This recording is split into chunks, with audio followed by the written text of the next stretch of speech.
Hello, Facebook. Hello, YouTube.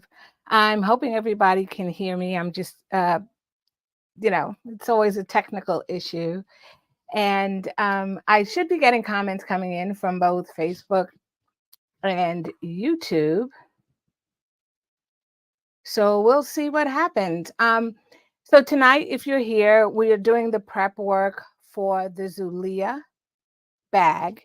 Um, So I'm just going to take a few minutes only because I'm not sure that my sound is coming through. And I want to make sure that that is working as expected. I did prep this ahead of time. So let's see how we do.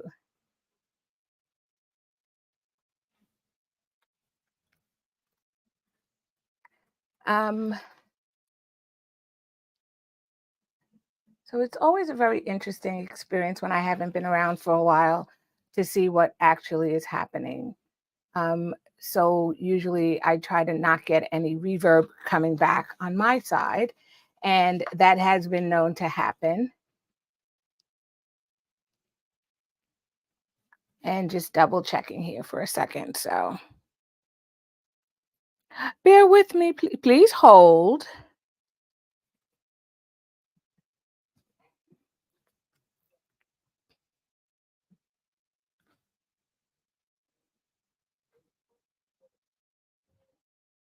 And we'll just see. I see somebody popped off. So they actually hopped off of the live. So I see that I am live. And we'll just see. I see somebody popped off. So they actually hopped off of the live. So we're good. I can hear myself. I see that I am live. And we'll just see. I see somebody popped off. So they actually popped off of the live.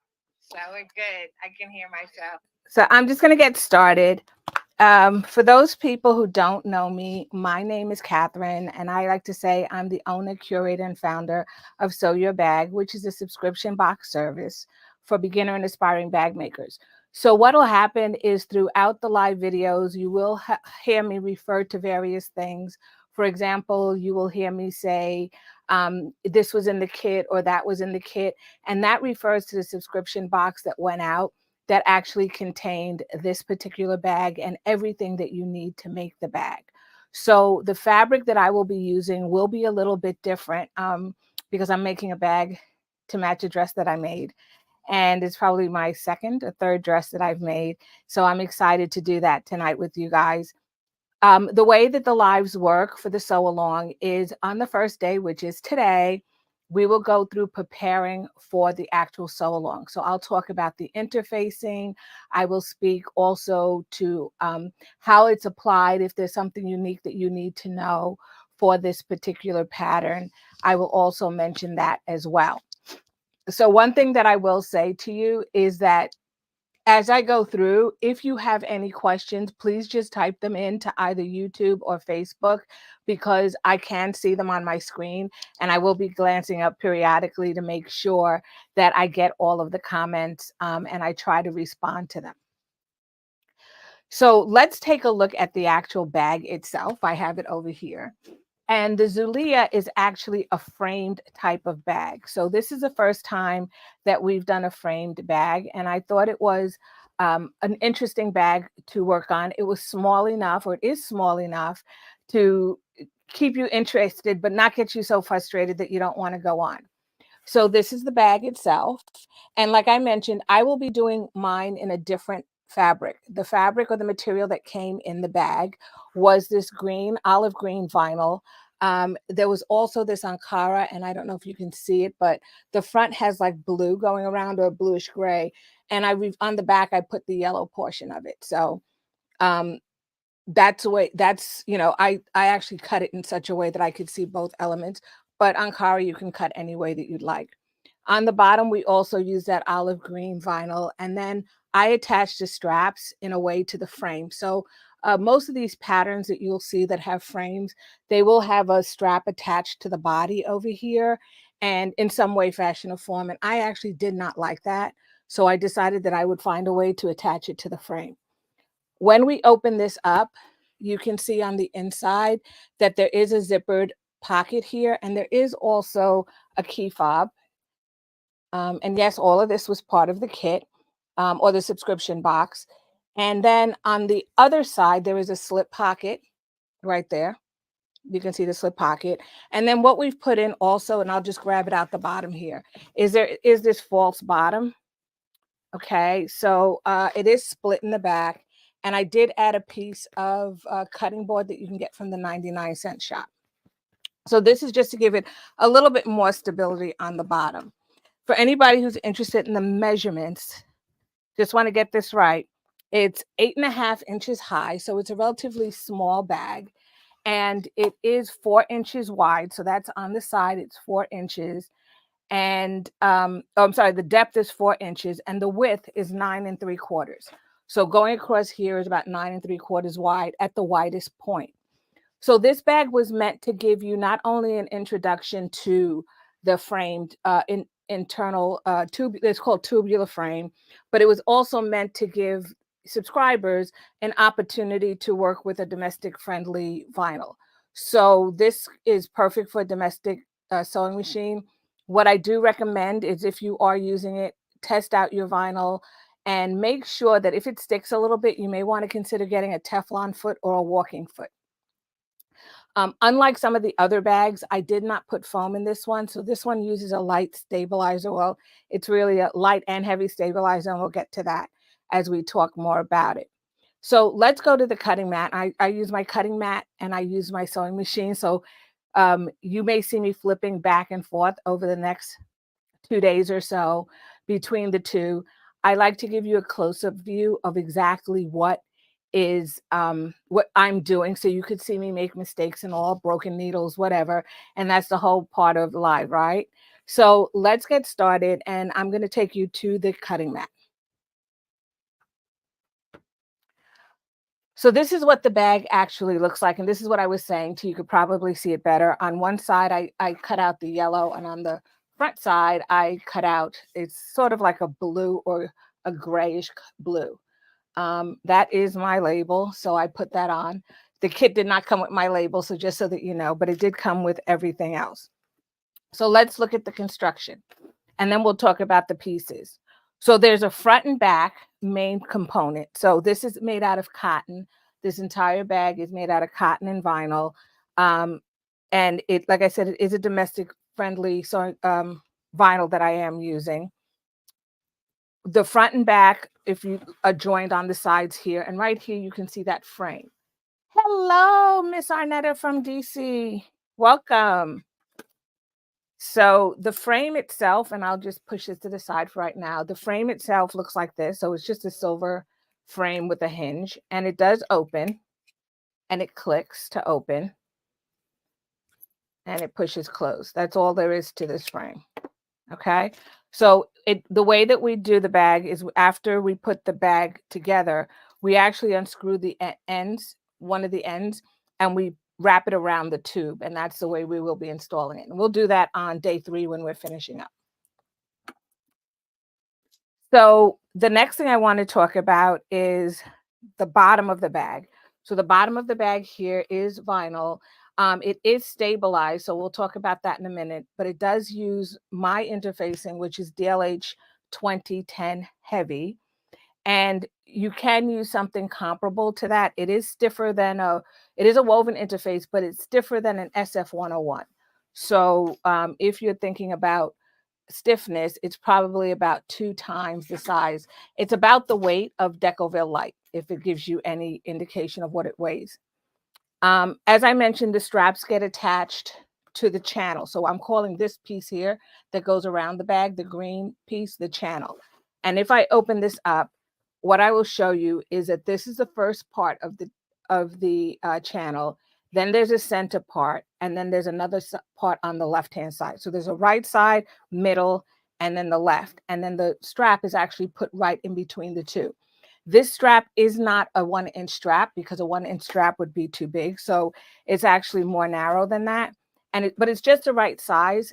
The strap itself is what I refer to as an overlay strap. So I used my cotton and some of my vinyl in order to create this overlay or accent. And you can see the little piece right here of the olive green vinyl that peeks through. So you have the front, the back, the bottom, and then this channel piece that gets attached, which is how we put the tube on. Inside of it, there is, once again, a little key fob. This is something you can leave off or you can add. It's really cute because you can attach your key so it doesn't get lost. I've also made sure to complement my piece that goes around here, right? That little round piece that goes around with the same vinyl that I'm using here, and I've complemented it with the zipper. My inside of my lining is actually just, for my pocket, is actually just my exterior fabric that I cut. I mentioned to you that there is a bottom piece down here. And I also left the bottom of this one open so that you can see that this is where we're going to turn it through. We're going to turn it through the bottom of the bag. So for those of you who are used to turning things through the pocket, we will not be turning through the pocket. We'll be turning through the bottom of the bag. And later on, you can come in and stitch it, or you can even add some glue. And sometimes I will use the 4-in-1 beacon glue, and I will just pinch it closed and glue it. And then this just slips in here so this can come in and out of the bag. And it just adds more stability. There is a simple slip pocket on the opposite wall here. So this is just a very small slip pocket that we're going to construct as well. So overall, it is a simple bag. It looks more complicated than it actually is, but it is very simple in nature to construct. So tonight, that is the overview. We're going to talk now about the cutting of it. I will give you some homework near the end to prepare you for tomorrow. So if you don't get to cut out the entire bag, that's totally fine. Tomorrow or part 2 will be the exterior of the bag. And so we'll talk about that now. So this does use some pattern pieces. And what I will say to you is there are a couple, but there aren't too many. So the first pattern piece that we're going to have is I mentioned to you that there is the front and the back of the bag, but this piece as well is also what's used to cut the lining. So I've cut here 2 pieces for my exterior and 2 pieces for my lining. So this is the interface, and then this is the line. So I've pre-interfaced a couple of pieces. I just want to talk to you about how I did that. Okay, so on the actual pattern piece, when you cut them out, and I tried to cut it, you will see there's a little piece right here. If you can see that right there. So you're going to cut to the outside of that piece, and then you're going to line up your pattern piece so it overlays that piece, and then line up your letters. So some of them will have letters where you have to put them together, and that overlay piece will tell you exactly what you need to do. Also on the pattern pieces, I've put how many of each you need to cut. And right here, there's a rough estimate of if you're just cutting a rectangle and then you want to just cut it out. I've given you a rough estimate as to how big it is so you can lay your piece out and then cut it. So let's talk about, before I get to the other pieces, let me talk a little bit about the interfacing of this. So the first thing that I did is I used that Decoville heavy that I mentioned, and that I'll show you on the lining because it's probably easier to see. And so this is just, it has glue dots on the back of it. It is heavier. I would say, like I said, about maybe a Decoville light. It is that thickness, a little bit thinner than that. It's somewhere between that and SF101. It's hard to explain because you have to actually feel it.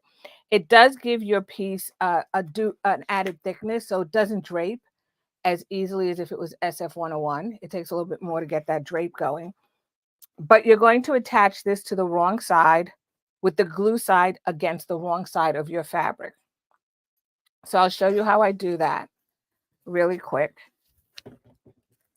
And you can use steam for this. So if you want to use steam, you can.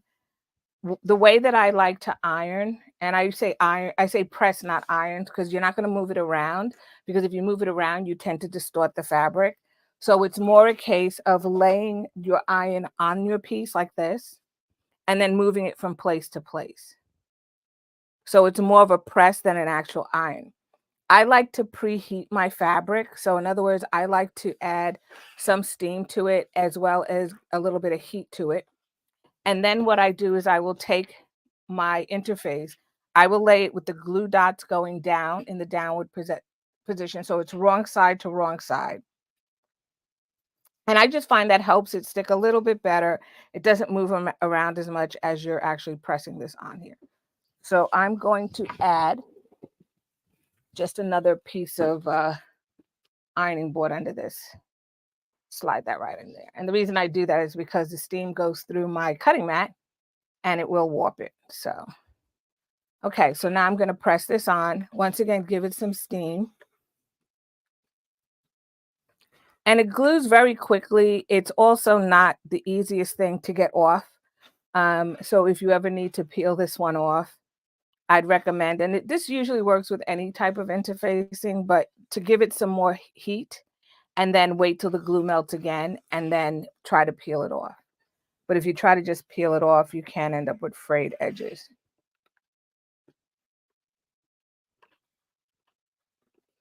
Okay, and I'm going to turn this to the front and I'm going to press it a little bit more. And I did cut this a little bit bigger, but you can see right here, it's already attached on the edges. So I didn't really have to iron it that much. This is an Oliso iron, and it does stay hot. So I try to leave it facing down. It pops up and it stays hot. So I don't have to worry about it getting cold and then reheating it again. Okay. So that's all you're going to do. And then I'm going to trim this up for the lining. So for the lining pieces, I just added that Decoville Heavy. For the exterior pieces now, so this is exterior piece, it will use a piece of Decoville Light on the exterior pieces. So what I will say to you is that if you're using the Decoville Light with the interfacing, you're going to interface first, and then you're going to add on your Decoville Light. So add your DLH 2010 first, and then add your Decoville Light. It is cut at an angle over here, and that's because the frame has to be able to bend. So I'm keeping as much bulk away from here because that's where my channel is going to be that goes around. So let me show you how I did that. So we've already done the interfacing on this piece here. This is the second piece. So this will either be the front or the back. And then I've already cut out my stabilizer piece. Now, I won't give you measurements for the most part. And for the pattern, you'd have to buy the pattern to get the measurements. But what you're going to do is you're going to put marks over here. And I actually drew a line. So if you're new to this, drawing a line is probably the easiest. It tells you the exact measurement, but I normally draw a line. And then what I do is I drew it on the side. And then I found the longest piece on the bottom over here. And I measured up. So I know where it has to align on the bottoms and then this on the sides. So once again, I'm going to heat this up. I did use a friction or frisson pen, so I'm going to stay away from those lines so that they don't go away with the heat. I'm then going to take this and I'm going to align it with the bottom, and I'm going to align it on the side where that line is.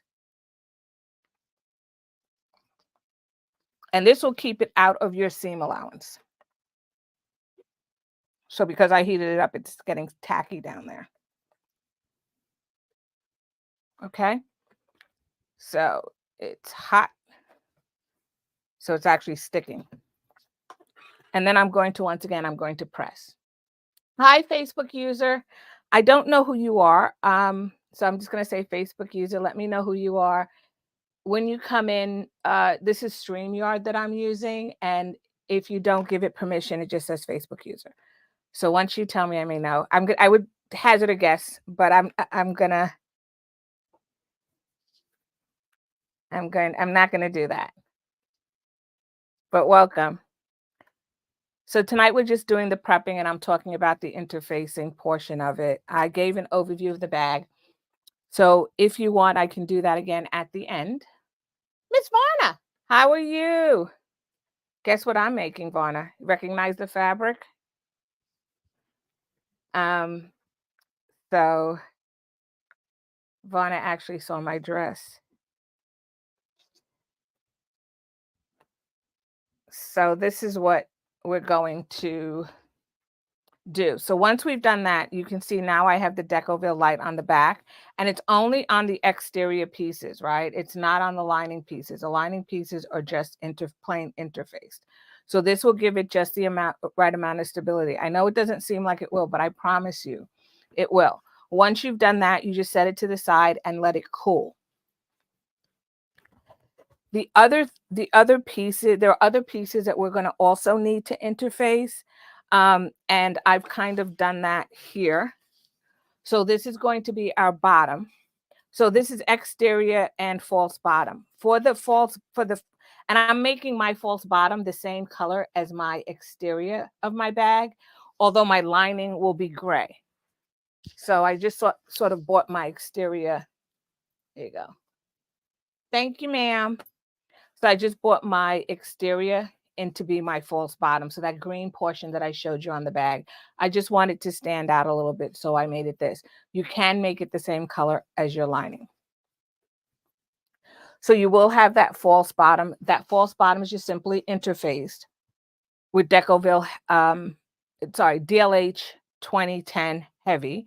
And I did the same. This is vinyl, and I did the same on my vinyl. I interfaced it. Now, this particular vinyl is very floppy. So you're going to have to look at your vinyl and determine whether or not you need that extra bit of stability. And so I will show you the actual piece of vinyl. And I have a couple of pieces here I'll show you. So this is a piece of vinyl that I'm using. It's very thin. I don't know if you can see that. See how thin that is? It's very thin. And then there are other pieces of vinyl I have. For example, this piece of vinyl. It's a little bit thicker. And this one's hard to see because it's black. But there are thicknesses here. Okay, this one's thicker than the other one. Probably see it better there. So now, hey, thanks for dropping in, Susan. Missed you too. Hope everything's okay with the family. So this one's floppy, so I interfaced it. If you feel that your vinyl doesn't need interface, you do not have to interface. I like with the domestic sewing machine vinyls, I do like to interface because I like to remove the stretch. So if you look at this piece of vinyl, this way it doesn't stretch as much, but look how much stretch it has. Can you see that? It has a lot of stretch, especially across that way, right? So this is with the grain. It's got a little bit, but definitely this way. It's got a lot, and cross grain. And I don't necessarily always cut my vinyl with the grain, and I don't worry about it because I interface it. So just use a thin, one that'll go through your sewing machine, not too thick. And if you need to just stick some interface on the back of it, make sure that your vinyl has a fabric. This one kind of has a fleecy back, which is also a fabric, but make sure it's not plastic. It shouldn't be a plastic backing. It should be some type of material. So this one, for example, has like a weave. It's a material backing. Because if you don't, then it's not really going to stick the way you want it to. So that's why I actually interfaced my vinyl. So I interfaced it because I did not want it to be floppy, but instead I wanted it to have some body. See, it's not as drapey. You're then going to cut a piece of Decoville Light and put that right on top of it. So we have that on there as well. You can see that. And then once again, the false bottom is just DHL 2010. Okay. So those are really the only places. There's 3 places that you're going to put Decoville Light. That's the front, the back, and the regular bottom of the bag. Okay. The other pieces that you're going to need to cut out, which will be interfaced just with regular, woven interfacing, is you're going to need your false bottom pieces, and you're going to need 4 of those. You will need your key fob. Now, your key fob, I'm going to set to the side over here because this will not be interfaced. It's not necessary. I can see you now, Miss Varner. I'm glad to see that it's coming through also on Facebook and YouTube, because I can see Susan on YouTube and you're on Facebook. So that lets me check it, make sure it's still working. So the key fob doesn't get interface. These were the straps. So I have the bottom, which is the bottom, which is the main, and the top, which was an accent. So that's what this is, right? So this is the top, which is the fabric, and the bottom, which is an accent, which is my vinyl on the bottom. Okay. We are also going to need a couple of pieces because when we cut the actual channel piece, I did mention to you that that channel piece is actually 3 pieces, right? So it's a left, a middle, and a right. So we're going to need the left, the middle, and a right. So the end pieces, I have 4 of those because they're the same size, and then we need the center piece. We will need our pockets. So one of these pockets will be for our internal zipper pocket, and then the other one will be for the slip pocket, and they're cut exactly the same dimensions. So it should make it easier for you. You can cut them in two, and they are interfaced. I always interface my internal, especially the zipper pocket, because it can be something that you're always putting things in, and if it's not interfaced, it's very easy to rip, tear, or get a hole in. So I always make sure that I interface that. Okay, and then these were just the front, the back, the lining front, back. This was the stabilizer, and this is the stabilizer for the bottom. So there are quite a few pieces here. There aren't a ton. It comes together very easily. And like I mentioned, tomorrow we will, on day 2, I should say, on day 2 we will be constructing the exterior of the bag, and then on day 3 we will do the lining and put everything together. So when you're looking at the actual bag construction itself, we will be doing the straps, we will be doing the exterior, we will be doing the channel, and we'll be doing the bottom. The false bottom and the inside will happen on day 3 when we put everything together. Like I mentioned, it's a small bag. It comes together very, very quickly. I was surprised because I thought I had more pieces here than I actually have, but I don't have as many pieces as I thought that I was going to have. We did a lot tonight in a short amount of time, which is probably a record for me. But just for tomorrow night, if you want to prepare your pieces and come and sew with me, you really only need the exterior prepared because we won't be doing the lining until the next day. So you need the exterior front and back. We will be doing our strap and our key fob. So we're going to be preparing those to be put on. We will be doing the channel, the little channel that goes around our frame. And we need the bottom. So those are the things we're going to be working on tomorrow evening. And so if you can get those cut and interfaced, then you can sew along with me. Thank you guys so much for joining me. I can't believe I did this in 30 minutes. Who'd have thought? Either I'm talking quicker or it's getting a lot easier for me. I'm not sure which. But thank you guys so much for joining me. Tomorrow night, it's the same exact time. It's 7 p.m. EST time. For anybody who's watching this on replay, feel free to ask questions. I am going to put, if I haven't already, I'll go back and double check the pattern that I'm using for this particular bag. It's getting easier. Yes. Yes, Fauna. I like to keep hope alive and think that it is getting easier. That it is getting easier every time I do this. I just think it's a smaller bag. But thank you for that. And so you will need that. If you don't have your frame, and I put mine away somewhere, but if you don't have the frame, it's totally fine. You can start the construction. I do have a couple in my shop if you're interested in a frame. I do have a couple in my shop, and you can grab one for me. If I run out, just send me an email and I will more than likely be restocking them anyway.